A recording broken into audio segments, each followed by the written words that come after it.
And what is going on, everybody? Day 3 of our Thanksgiving week special, and we continue with Emerald Curse. So sit back, relax, enjoy, and remember to like, comment, and subscribe, and let's dive in.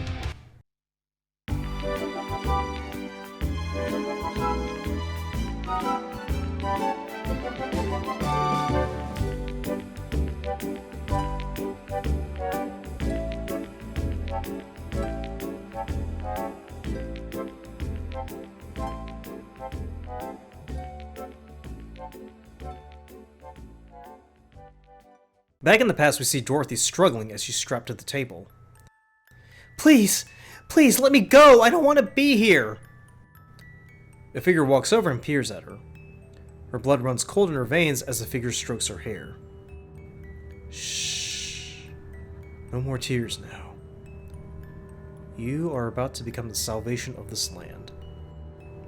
She continues to struggle. Let me go, you freak! Let me go!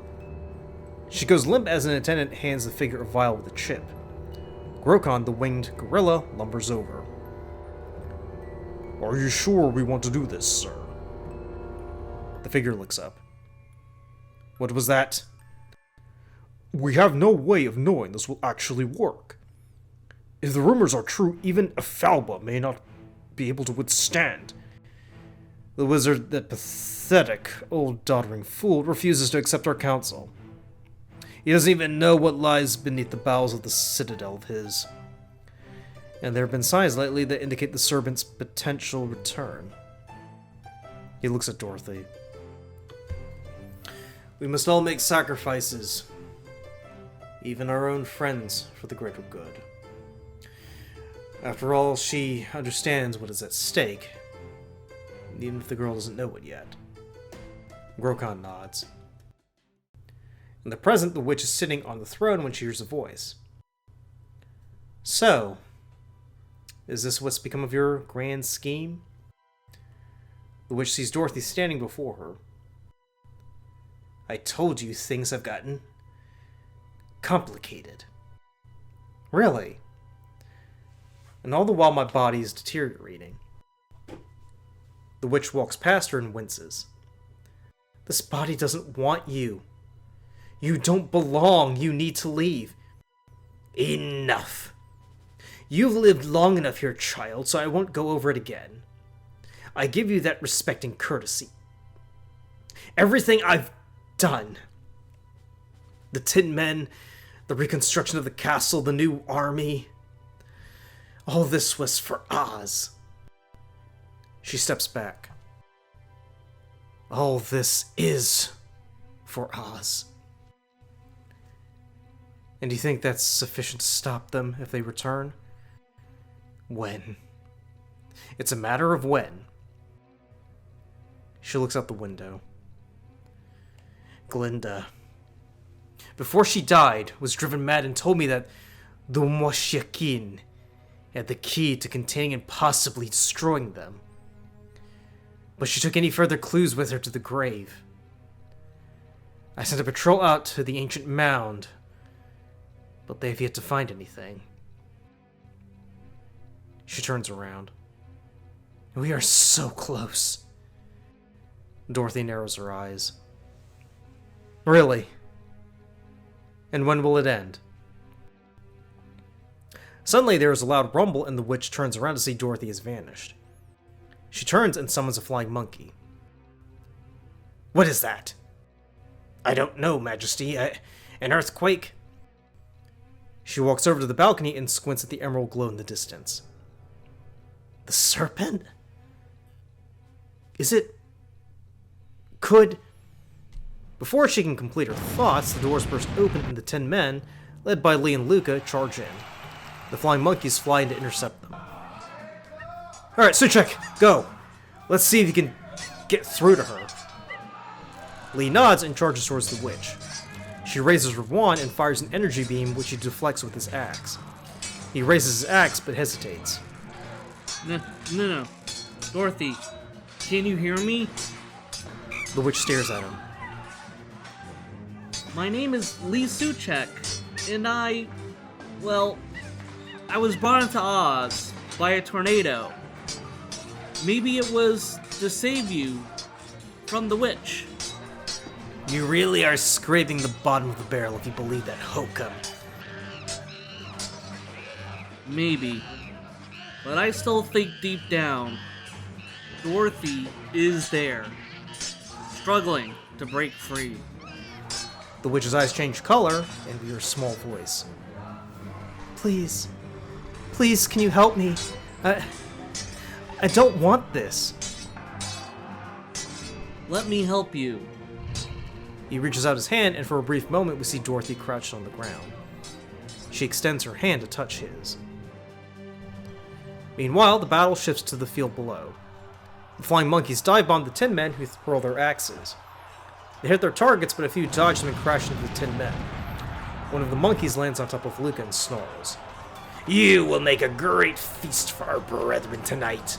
Your flesh will be savory to our taste. Unlikely. I'm carcinogenic. He punches the monkey. As the monkey stumbles around, Luka grabs his wings and chops them off. The monkey shrieks in pain and stumbles about, eventually falling off a cliff. Luka turns to see the other Tin Men being decimated. He sees a giant gorilla with bat wings tear through the rank and file with ease. Gritting his teeth, he charges after the creature. He manages to get close and plunges the axe into the spinal column when the creature roars and turns around. Insolent fool! Do you think you can take down Grokon? Seriously? That's your name? Whoa! He ducks as the gorilla digs the axe out of its back and hurls that out. It hits a flying monkey. Grokon then roars and charges. Luka ducks out of the way, but the gorilla grabs him. I will crush you! Luka manages to hurl a stink bomb into one of its eyes when it goes off. Grokon shrieks and drops him, giving him enough time to retrieve the axe and begins to hacking off its wings. Grokon roars and tries to attack, but one of the detached wings flutters and jabs its tip into the chest. As he roars even more in pain and anger, a Tin Man takes aim and hurls his axe straight into his head. Grokon rips the axe out and charges but stumbles. Luka, meanwhile, has used his yo-yo as a tripwire, and as the gorilla charges, he trips and lands on top of a dead Tin Man, whose metal head goes straight through his chest. Luka walks over. I totally didn't expect that to happen. What were you expecting? Falling over, screaming, and then chasing me around for a few more minutes. He doesn't tire, does he? He turns to the other Tin Man. Alright, lads. Let's see if you can cut through the stone as you can through wood. They rush to the base of the tower and begin chiseling away. Meanwhile, back in the tower... Dorothy, you can trust me. As she reaches over, her voice changes. Fiend! She blasts Lee with her wand and stands up. There is no Dorothy. Not anymore. Lee struggles to get up. What do you want with her, anyway? She is the key to me ruling Oz for eternity. I could never touch the ruby slippers, but she could wear them as if they were any other pair of shoes. And they hold so much power. Yeah, I know. I saw what you did to her. Implant your consciousness in her body, eating away like a parasite. She turns away. You have no idea what's coming, do you? Enlighten me. How small your minds must be, living merely in the present, ignorant of the past and fearful of the future. That doddering fool has no idea of what will come, and only I can keep this land safe. Really? That's very noble. No one with bad intent has ever said that before. Never, ever. Before she can say anything else, there's a violent shudder and the chamber begins to tip to one side. A monkey crashes through the ceiling and crawls towards her. What is it? Milady, your tower is falling. I can see that wretch. Who's doing this? She looks at Lee. Really? I've been here the entire time. No, it's the Tin Men. They've rebelled. What? How? I don't know, milady. The witch walks over and grabs Lee, lifting him off the floor. How did you do it? How did you turn my Tin Men army against me? Oh, not me. I wish it was, but it wasn't me.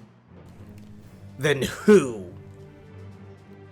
You've never met Luka before, have you? The witch angrily snarls and throws Lee out of the balcony, where he struggles to get up. Honestly, this doesn't feel at all like deja vu. Have I seen this before? The witch follows, holding her glowing scepter. Yep, this is definitely familiar. She fires a blast from the scepter, and he falls off the balcony. Back on the ground, the 10 men are chiseling away at the base of the tower as more flying monkeys attack. As they're being held off, Lee orders them to back off and the tower begins to crack. They flee as a flying monkey grabs Luka and tosses him to the ground. Lee lands on top of him. So, I'm guessing you didn't get through to her. I think you would be nice. Why? Really? Before I can say anything else, they hear a thunderous roar and they run. The flying monkeys are caught in the wake as the 10 men retreat to a ridge overlooking the ruins of the castle. As they cheer, Lee looks at Luka. I'm assuming this is your handiwork? Well, I can't take all the credit. I mean, we have these brave men and women here to thank. There's a violent gust of wind, and the skies darken. As the 10 men form into ranks, we see the Wicked Witch standing atop a broomstick, her face contorted with fury. Suchek, you had one simple task. How did you cock it up? You realize she's a witch, right? The witch fires a bolt, killing one of the 10 men. Alright. I see your point. As she begins firing more bolts, they break rank and scatter. Luka hurls an axe over, knocking her off the broom and sending her tumbling to the ground. He turns to Lee. We did it your way, and it didn't work. Now, we do it my way. As he walks over, Lee nervously follows. He grabs the axe and raises it before Lee stops him. Dorothy! Come on, Dorothy. I know you can hear me. Please, say something. The witch looks up. There is no more Dorothy. There's only Athalba, the Wicked Witch of the West. The one and true supreme ruler of Oz. Before they can react, they are both shocked into unconsciousness. She stands up and cackles as the flying monkeys darken the skies above and thunder rumbles in the background.